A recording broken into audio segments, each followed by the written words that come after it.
Hello guys, welcome back to my channel drama series. Part 5 तक की कहानी आपको पिछले वीडियो में बता चुकी हूँ, जिसका लिंक आपको मेरे वीडियो सेक्शन में मिल जाएगा। पिछले एपिसोड में हमने देखा था कि ह्यून को पता चल जाता है कि जिनसुक को मारने की कोशिश किसी और ने नहीं बल्कि किम सू ने की थी, और ये बात ह्यून को भी पता चल जाती है। तो ह्यून इस बात से और टेंशन में होता है। दूसरी तरफ जिनसुक सोमिन के साथ टाइम स्पेंड करती है और उसे अपना कार्ड देती है और कहती है, जब भी तुम्हें मेरी जरूरत पड़े तुम इस पते पे आ जाना, मैं तुम्हारी हेल्प करूंगी।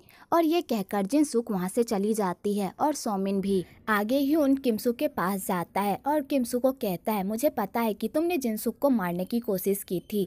और ह्यून किमसू को बड़े प्यार से समझाता है कि वो अब ये गलती दोबारा ना करे और इस लाइन को छोड़ दे। तो किमसू कहता है, मैंने ये सब जानबूझकर नहीं किया, जिनसुक की वजह से मेरी गर्लफ्रेंड की मौत हो गई। तुम्हें क्या लगता है सफारी को कैसे पता चला कि हमने स्केल को कहाँ पर रखा है? ये सब जिनसुक ने ही सफारी को बताया होगा, क्योंकि सफारी और जिनसुक पास्ट में एक कपल थे और मुझे लगता है कि जिनसुक ही हमारे बीच का वो भेदी है जो हमारी ही लंका ढा रहा है। तो ह्यून किमसू को बताता है कि जिनसुक की कोई गलती नहीं है, उसने कोई भी बात लीक नहीं की है, ये सारी गलती नाक की है। नाक ने सफारी के साथ हाथ मिला लिया और उसने ही हमारी सारी इन्फॉर्मेशन लीक की। नाक की वजह से तुम्हारी गर्लफ्रेंड की मौत हुई, ना कि जिनसुक की वजह से।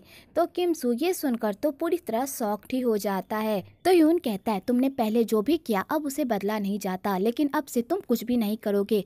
वैसे तुम्हें एक बात बता दूं, तुम्हारी फुटेज पुलिस के हाथ लग गई है। वैसे उन्हें उस फुटेज से ज्यादा कुछ पता नहीं चलेगा, लेकिन फिर भी मैं तुमसे पूछना चाहता हूँ, क्या उस फुटेज के अलावा तुमने कोई और सुराग पीछे छोड़ा है? तो किमसू कहता है, मैंने कोई भी सुराग पीछे नहीं छोड़ा, मेरा यकीन मानो। तो ह्यून कहता है, फिर डरने की कोई बात नहीं है, लेकिन आइंदा से तुम कोई भी काम मुझसे बिना पूछे नहीं करोगे। तो किमसू कहता है, ठीक है। आगे किमसू ह्यून को कहता है, लेकिन अभी इससे बड़ी बात एक और है, थाई में माल की अदला बदली हो रही है, अगर तुम चाहो तो मैं वहां पर जा सकता हूं। तो ह्यून कहता है, तुम्हें जाने की कोई जरूरत नहीं है, मैं इस मामले को खुद ही हैंडल कर लूंगा, ठीक है? तुम बस कुछ मत करना, समझे? इधर ह्यून उस फुटेज के बारे में पता लगाने की कोशिश करता है कि आखिरकार उस फुटेज में कौन बंदा है, पर ह्यून को उस बंदे के बारे में कुछ भी पता नहीं चलता, क्योंकि उस वीडियो की क्वालिटी इतनी अच्छी नहीं होती कि उससे ये पता लगाया जा सके कि उस फुटेज में कौन बंदा है। और ह्योंग उस फुटेज को होंकी को भी दिखाता है। तो होंकी जैसे उस फुटेज को देखता है तो वो समझ जाता है कि उसमें जो बंदा है वो बंदा कोई और नहीं बल्कि किमसू है। आगे सोमिन घर पहुंचती है तो ह्योंग उसके घर में ही होता है। तो सोमिन ह्योंग को कहती है, क्या तुम्हें तमीज नहीं है? किसी के घर में बिना लॉक किए नहीं आते। तो ह्योंग कहता है, तुम्हारी और जिनसुक की मीटिंग कैसी रही? तो सोमिन ह्योंग से अच्छे से बात नहीं करती और कहती है, जिनसुक ने मेरी बेल क्यों करवाई, तुमने क्यों नहीं करवाई? तुम्हें पता है वहाँ पर मैं किस तरह जी रही थी, तुम्हें क्या पता होगा? और सोमिन ह्योंग को बहुत ही खड़ी खोटी सुनाती है और अपने घर से बाहर निकाल देती है, और उसके बाद वो घर में जाकर खूब रोती है। अगले दिन सोमिन जिनसुक के पास जाती है काम मांगने के लिए, पर जिनसुक मना कर देती है और कहती है, इससे जाकर तुम अपनी पढ़ाई कंप्लीट करो और उस पैसे की टेंशन मत लेना, मैं तुम्हारा फी भर दूंगी। तो सोमिन फिर से जिनसुक से जिद करने लगती है, पर जिनसुक सोमिन की एक भी नहीं सुनती और उसे वहाँ से जाने को कहती है। तो सोमिन घर ही जा रही होती है कि तभी रास्ते में उसे कोठे वाली मिल जाती है, और उस कोठे वाली को गलतफहमी हो जाती है कि सोमिन नई लड़की है इस बार में, और वो कोठे वाली सोमिन को काम पर लगा देती है और उसे कुछ शराबियों के बीच में भेज देती है। तो वो शराबी सोमिन के साथ बदतमीजी करने लगते हैं और उसे मारने भी लगते हैं। तो सोमिन भी उन्हें मजाक चखाती है, पर वो बंदे सोमिन पर ही उल्टा भड़कने लगते हैं कि तभी वहाँ पर जिनसुक आती है और उन बंदों को सबक सिखाती है और अपने बार से बाहर निकाल फेंकती है। उसके बाद जिनसुक सोमिन को कहती है, मैंने तुमसे कहा था ना कि यहाँ से चले जाने के लिए, फिर तुम यहाँ पर क्यों रुकी? मैंने तुम्हें इन्हीं सब कारणों की वजह से ये काम करने नहीं दिया। तुम्हें पता है हमें इस काम में कितना ह्यूमिलेट होना पड़ता है और खुद को बेचना पड़ता है, क्या तुम ये कर पाओगी? अगर तुम इतना कुछ जानने के बाद भी ये काम करना चाहती हो तो मैं तुम्हें कुछ टाइम देती हूँ सोचने का कि तुम अपनी लाइफ में क्या करना चाहती हो। अगर फिर भी तुम यही काम करना चाहती हो तो मुझे कॉल कर देना, फिर मैं तुम्हें काम पर लगा दूंगी।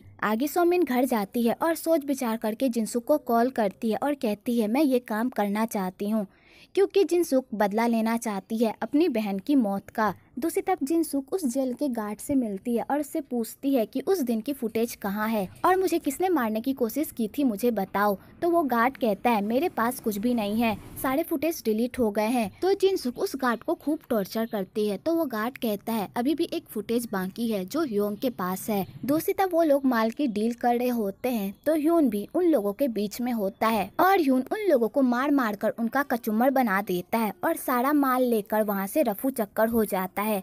पर इन सब काम में उसे काफी चोट भी लग जाती है, पर वो बर्दाश्त कर लेता है। तो जाते टाइम उसकी मुलाकात होंकी से होती है। तो होंकी कहता है काम हो गया। तो ह्यून कहता है हाँ हो गया। तो होंकी कहता है कहीं तुम्हें चोट तो नहीं आई। तो ह्यून होंकी से झूठ बोलता है और कहता है मैं ठीक हूँ और ह्यून वहाँ से चला जाता है। आगे ह्यून उसी स्टोर में जाता है जहाँ पर सोमिन काम किया करती थी और ह्यून वहाँ से दवाई लेकर जाने लगता है। तो सोमिन भी उधर से ही गुजर रही होती है और उस स्टोर को देखते हुए जा रही होती है कि तभी उसकी नज़र ह्यून पर पड़ती है। तो वो ह्यून के पास जाती है और उससे बात करने की कोशिश करती है, पर ह्यून उसे इग्नोर करता है। तो सोमिन फिर भी हार नहीं मानती और ह्यून को कहती है पिछली बार मैंने तुम्हारी हेल्प की थी तो इस बार तुम्हें मेरी हेल्प करनी होगी। तो ह्यून उसके हेल्प के बदले उसे दवाई दे देता है और वहाँ से चला जाता है। तो सोमिन ह्यून के गाड़ी में जाकर बैठ जाती है और कहती है इतने से मेरा काम नहीं चलेगा। तो ह्यून उसे पैसे भी देता है। तो सोमिन उसके पैसे उसे वापस लौटा देती है और कहती है मैंने तुम्हें भाड़ा दे दिया है, अब मुझे उस जगह पर पहुंचा दो जहां पर मैं जाना चाहती हूं। तो ह्यून कहता है क्या तुम्हें मुझसे डर नहीं लग रहा कि तुम एक अनजान आदमी के गाड़ी में बैठी हो। तो सोमिन ह्यून से हंस हंस कर बात करती है और कहती है क्या मुझे तुमसे डरना चाहिए। तो ह्यून उसकी बातों का जवाब नहीं देता और उसे उसकी जगह पर जाकर छोड़ देता है। तो सोमिन जाते हुए ह्यून को अपना नंबर देती है और कार से बाहर निकलकर उसे कॉल करती है और कहती है मेरा नाम सोमिन है और मेरा नंबर इसी नाम से सेव करना। और ये कहकर सोमिन कॉल कट कर देती है। तो ह्यून सोमिन को ही देखता रह जाता है। दूसरी तरफ जिनसुक ह्योंग को मिलने के लिए बुलाती है और ह्योंग को उस फुटेज को दिखाने को कहती है। तो जिनसुक जैसे उस फुटेज को देखती है तो उसे पता चल जाता है कि जिस बंदे ने उसे बंदा कोई और नहीं बल्कि किमसू है।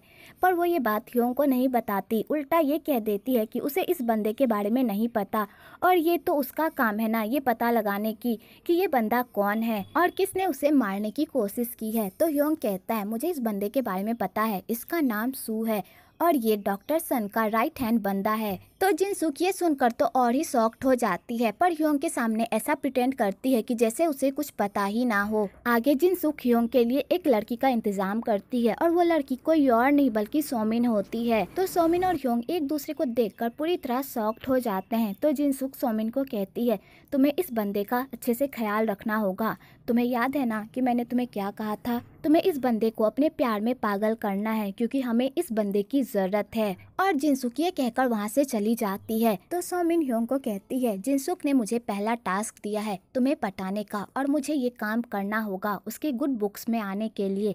तो ह्योंग कहता है फिर चलो हमें एक्टिंग करनी होगी। आगे वो दोनों मिलकर ड्रिंक करते हैं और उसके बाद रूम में जाते हैं। तो रूम में जाकर वो लोग केस से रिलेटेड ही बात करते हैं और उसके बाद ह्योंग जाकर सो जाता है। तो सोमिन ह्योंग से बात करने की कोशिश करती है पर ह्योंग उसकी बातों का जवाब नहीं देता, पर वो सोया हुआ नहीं होता, बस सोमिन को इग्नोर कर रहा होता है। तो सोमिन अपना टाइम पास करने की बहुत कोशिश करती है पर वो नहीं कर पाती। तो लास्ट में सोमिन ह्योंग के करीब जाती है और उसे किस करने की कोशिश करती है।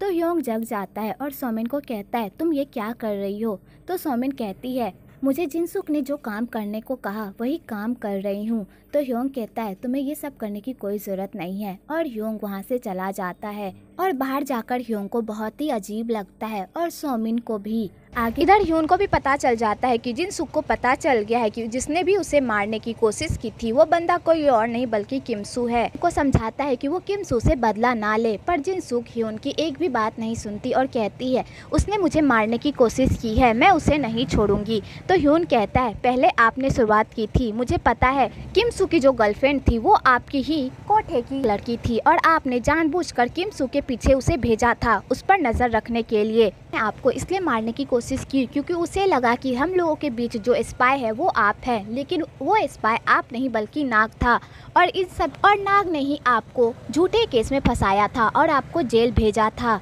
इसलिए आंटी मैं आपसे रिक्वेस्ट कर रहा हूँ, प्लीज़ अपनी लड़ाई को यहीं पर छोड़ दीजिए। मैं आपको खतरे में नहीं देख सकता, प्लीज़ मेरी बात मान लीजिए। तो जिनसुक ये सब सुनकर तो पूरी तरह शॉक्ड ही हो जाती है। आगे जिनसुक सोमिन से पूछती है, क्या तुम दोनों के बीच कुछ हुआ? तो सोमिन कहती है, नहीं, हम दोनों के बीच कुछ भी नहीं हुआ। तो जिनसुक कहती है, तुमने बहुत ही अच्छा काम किया, पहले ही दिन तुम उसे रूम में लेकर चली गई।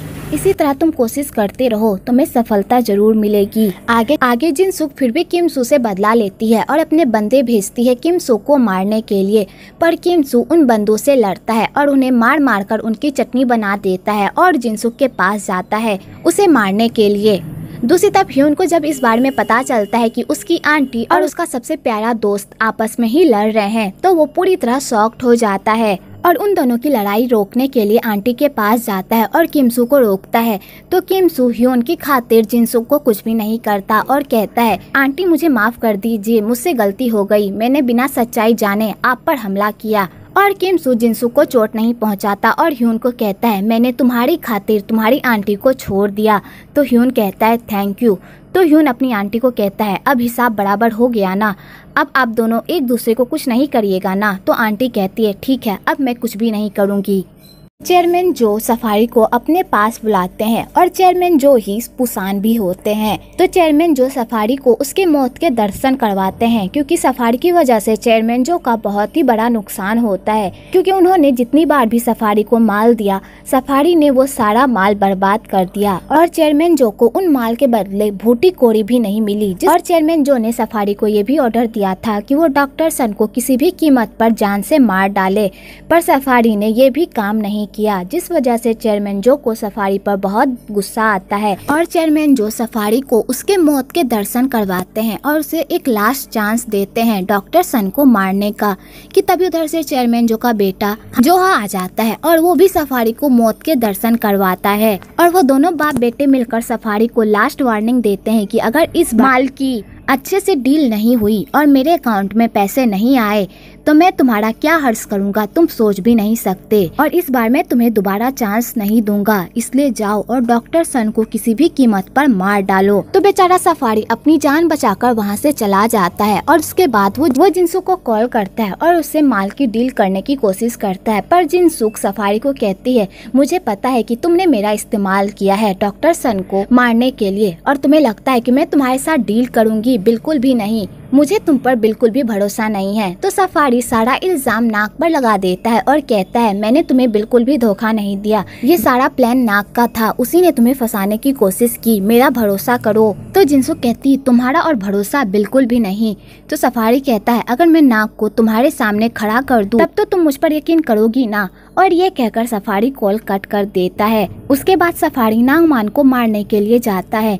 तो नाग किमसू को कॉल करता है और उससे हेल्प मांगता है। तो किमसू ये बात ह्यून को बताता है और नाग की हेल्प करने जाता है, पर ह्यून किमसू को रोक लेता है और कहता है, बहुत देर हो चुकी है, अगर हम गए भी तो भी नाग को नहीं बचा पाएंगे, क्योंकि उससे पहले ही उसकी मौत हो चुकी होगी, इससे जाकर भी कोई फायदा नहीं है। तो किमसू नाग को फिर से कॉल करता है। तो नाग का कॉल सफारी उठाता है। तो सफारी किमसू को बताता है कि नाग की तो मौत हो चुकी है। तो किमसू ये सुनकर तो शॉक्ड हो जाता है और सफारी को कहता है, तुम कहाँ हो अभी, मुझे बताओ, अभी आकर मैं तुम्हें जान से मार डालूंगा। तो सफारी कहता है, बच्चे तुम टेंशन मत लो, बहुत जल्द मैं तुम्हारे पास भी आ रहा हूँ, नाग के बाद अब तुम्हारी बारी है, अब तुम्हें ही ऊपर जाना है। और ये कहकर सफारी कॉल कट कर देता है। तो किमसू गुस्से से बौखला जाता है, किमसू को शांत करता है। आगे सफारी जिनसुक को मिलने के लिए बुलाता है और उसे नाग की लाश दिखाता है। तो जिनसुक ये देखकर पूरी तरह शॉक्ड हो जाती है और कहती है, मैंने तुम्हें इसे जिंदा लाने को कहा था, ना कि मुर्दा। तो सफारी कहता है, ये बहुत ही परेशानी खड़ी कर रहा था, इसलिए इसे चुप कराना ही बेहतर समझा। चलो अब हम कुछ काम की बात कर ले। और उसके सामने डील रखता है और कहता है, मैं तुम्हें माल दूंगा, लेकिन उसके बदले तुम्हें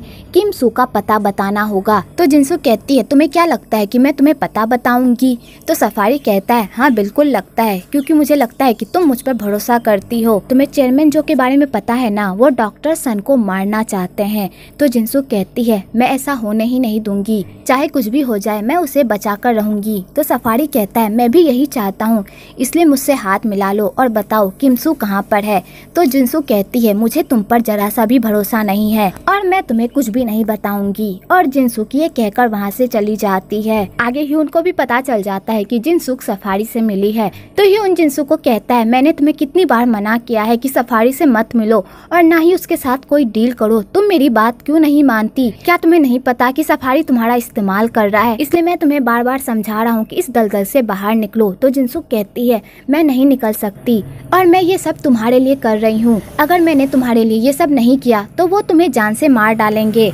तो ह्यून कहता है मुझे कुछ भी नहीं होगा, प्लीज तुम इस दलदल से बाहर निकलो। तो जिनसुक कहती है अगर तुम इस दलदल से बाहर निकल जाओगे तो मैं भी तुम्हारे पीछे पीछे बाहर निकल जाऊंगी, लेकिन अगर तुम भी इस दलदल में रहोगे तो मैं भी इसी दलदल में रहूंगी और तुम्हारा अंत तक साथ निभाऊंगी। तो जिनसुक आंटी के मुंह से ऐसी बातें सुनकर इमोशनल हो जाता है। आगे ह्यून सफारी को कॉल करता है और जिनसुक को इन सब से दूर रहने को कहता है। तो सफारी कहता है इस दलदल में आने का तो रास्ता है पर जाने का नहीं, और अगर तुम चाहते हो कि मैं जिनसुक का इस्तेमाल ना करूं तो मेरे पास आ जाओ और खुद की बलि चढ़ा दो। और जिनसुक की तुम टेंशन बिल्कुल मत लेना, तुम्हारे जाने के बाद मैं जिनसुक का अच्छे से ख्याल रखूंगा। तो ह्यून सफारी की ऐसी बकवास सुनकर तो पूरी तरह पगला ही जाता है। इधर ह्योंग रिपोर्टर चा के साथ टाइम स्पेंड करता है, क्योंकि रिपोर्टर चा उसे दोंगे कंस्ट्रक्शन के बारे में कुछ इन्फॉर्मेशन देती है जो ह्योंग के काम का होता है, और दोनों साथ में टाइम भी स्पेंड करते हैं।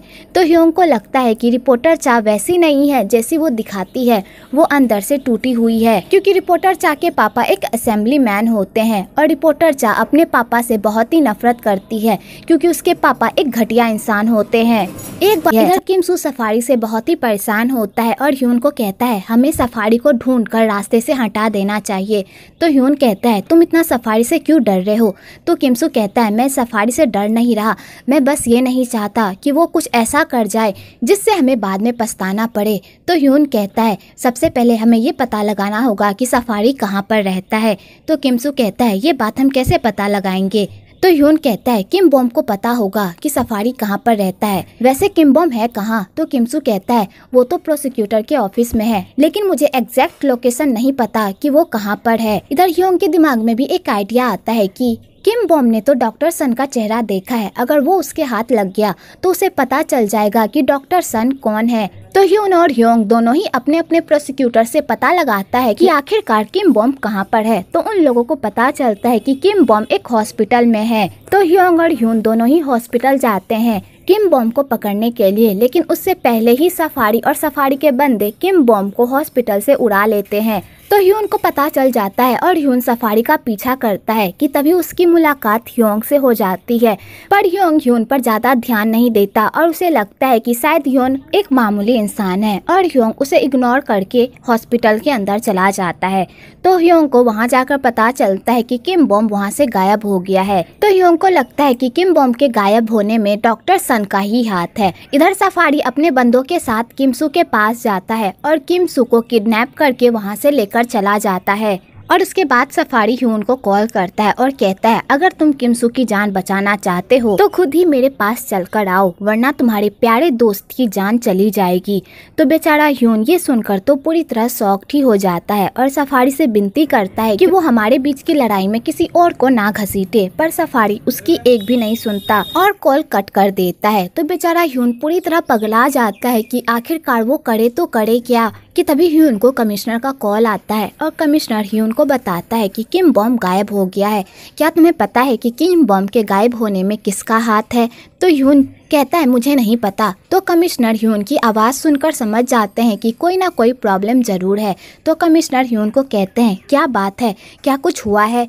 तो ह्यून कमिश्नर को पूरी बात बताता है। तो कमिश्नर ये सुनकर शॉक्ड हो जाता है और ह्यून को कहता है मैं तुम्हें तुम्हारी जान खतरे में डालने नहीं दे सकता, तुम हमारे लिए बहुत ही इम्पोर्टेंट हो और तुम्हारा दोस्त वैसे भी गैर कानूनी काम करता था, इसलिए उसका पीछा छोड़ दो उसके साथ क्या होता है इसके बारे में मत सोचो। तो ह्यून कहता है मैं अपने दोस्त को ऐसे मरते हुए नहीं छोड़ सकता, अगर सफारी मुझे चाहता है तो मैं उसके पास जरूर जाऊंगा। और ह्यून कमिश्नर से हेल्प मांगता है तो कमिश्नर कहता है अगर तुम ऐसा काम करने जा रहे हो तो मैं तुम्हारी हेल्प नहीं कर सकता, इसलिए मैं तुमसे कह रहा हूँ अपने मिशन से मत भटको। पर ह्यून कमिश्नर की एक भी बात नहीं सुनता और सफारी के अड्डे में अकेले ही चला जाता है। तो ह्यून सफारी को कहता है मैं यहाँ पर आ गया हूँ, किमसू को जाने दो। तो सफारी कहता है तुम्हें क्या लगता है कि मैं किमसू को जाने दूंगा? बिल्कुल भी नहीं, मैं इसे भी यहीं पर मारकर दफना दूंगा।